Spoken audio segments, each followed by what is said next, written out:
Length of AB निकालना है पहले 5.5 सेंटीमीटर। यहाँ से स्टार्ट करेंगे 0 से 5.5 यानी 5 के बाद 5 लाइन्स। मला आपल्याला एबीची 5.5 सेंटीमीटरची लाईन काढायची आहे।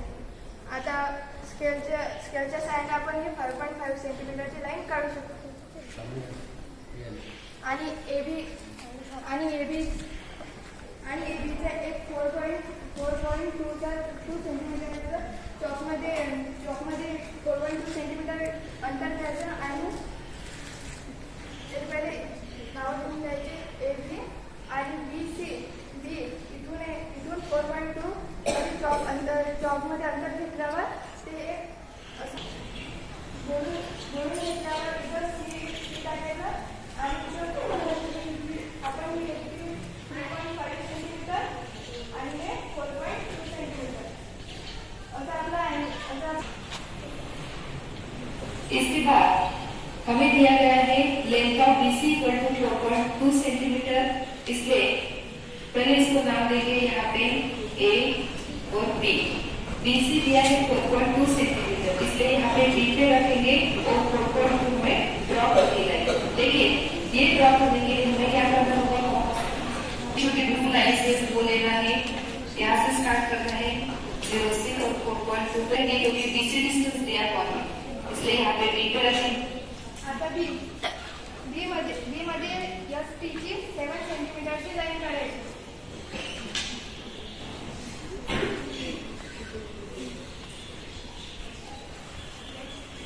काढली त्याच्यानंतर 7 सेंटीमीटरची काढल्यानंतर 4 सेंटीमीटरची TU आत मारायला सांगितलेलं आहे।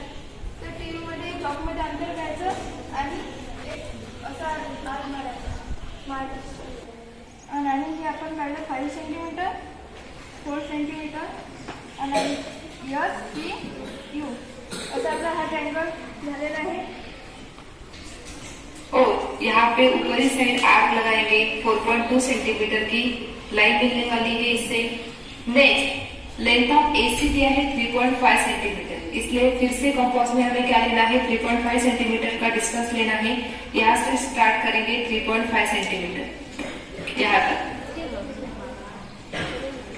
3 के बाद जो छोटी छोटी लाइन है उनको काउंट करना है 3.5। ट्रायंगल ABC के डायग्राम हमने ड्रॉ।